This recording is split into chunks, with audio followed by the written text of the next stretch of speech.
Alex Volkanovski is the most feared fighter in UFC history. How do I get to that conclusion? Like, that's not just an opinion. I'm looking at it. Nobody calls him out. Feel free to correct me. Now, you could go back over time. You could back the tape up and find where Max Holloway was coming right at him, but he should.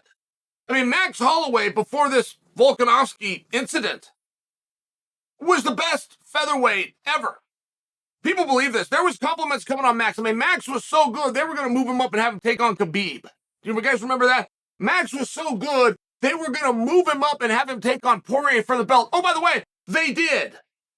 Max is so good that Freddie Roach was asked to list the top 3 boxers in all of MMA. And on that very short list by Freddie Roach, he included Max Holloway. Oh, by the way, Max is that good. Max is that good right now. Max has always been that good. And when he went out and fought Volkanovski, the first one was a little bit controversial. The second one was flat out the wrong decision. So for Max to be coming after him to try to get back what was his with that background makes perfect sense. But now, once we move on from that, would you guys care to give an example that I've got it wrong?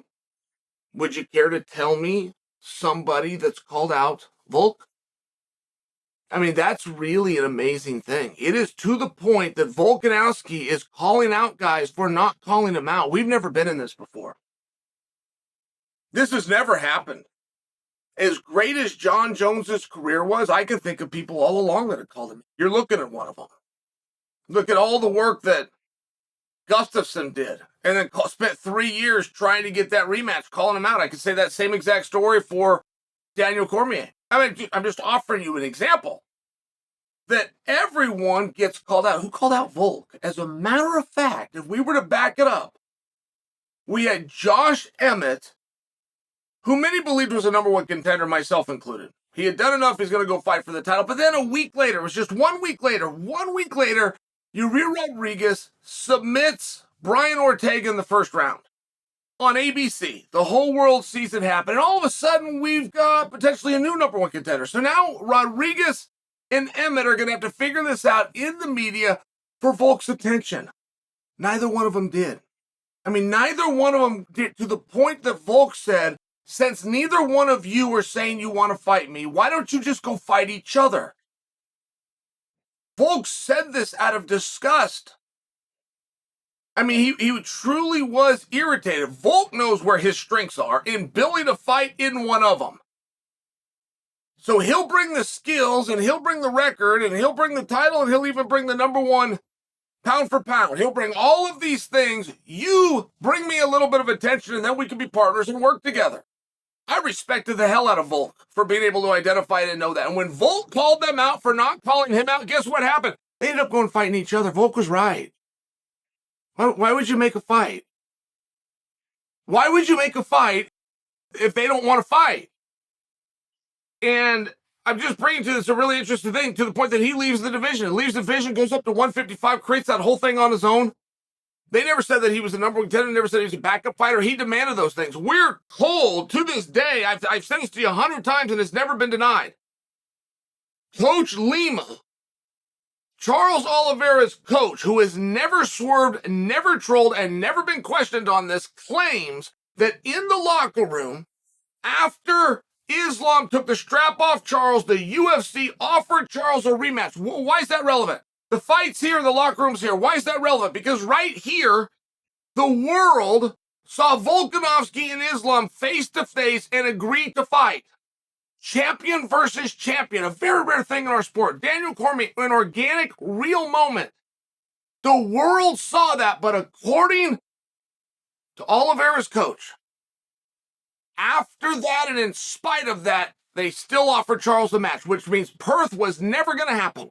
Which means this wonderful organic moment is going to get thrown on the editing room floor. Now, whether that was lost in translation or a misunderstanding or not, I have brought that up I have brought that up literally at least a dozen times.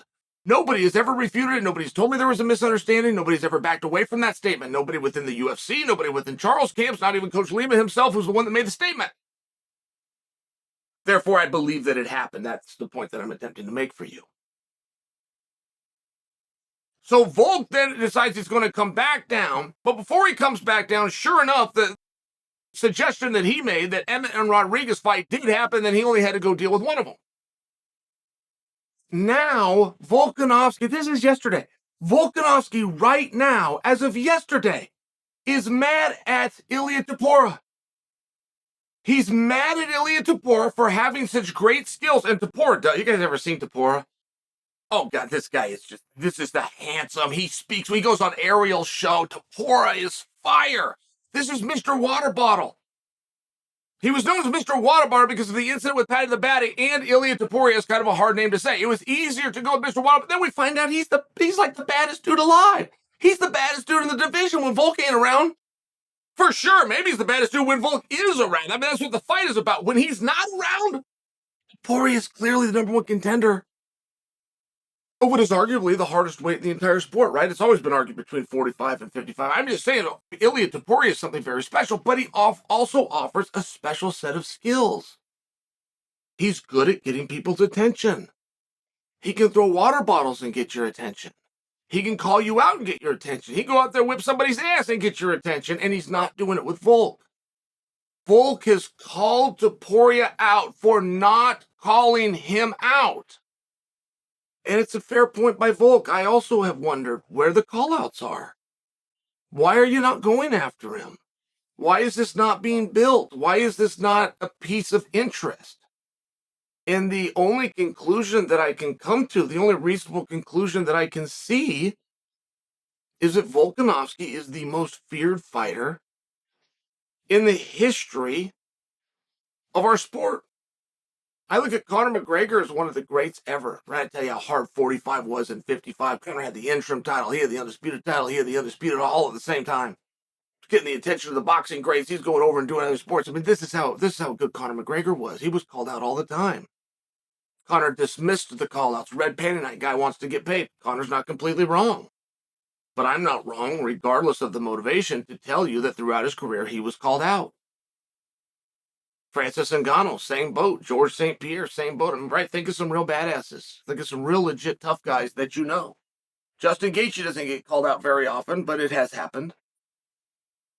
Nobody goes after Volkanovski.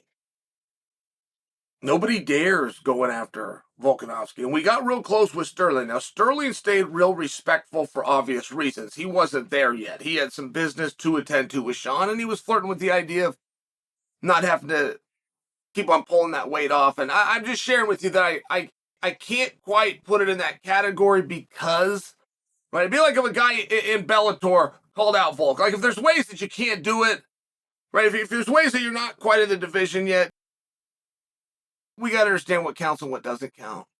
And is there any way to disagree with it? I mean, is there any way to disagree with it? How else would you explain it? Volk has the most beautiful record in MMA. He doesn't have the most beautiful record in the history of MMA. That would go to Khabib. But he's running him down, and he's not afraid to change weight classes to do it. All he asked for at press conferences is another fight. He wants money. He's talking about money, but he's not saying you just hand me more money. He's saying let me go to work more often so I can make the money. Volk's an honorable guy. He's a good fighter. As it turns out, he's also extremely feared.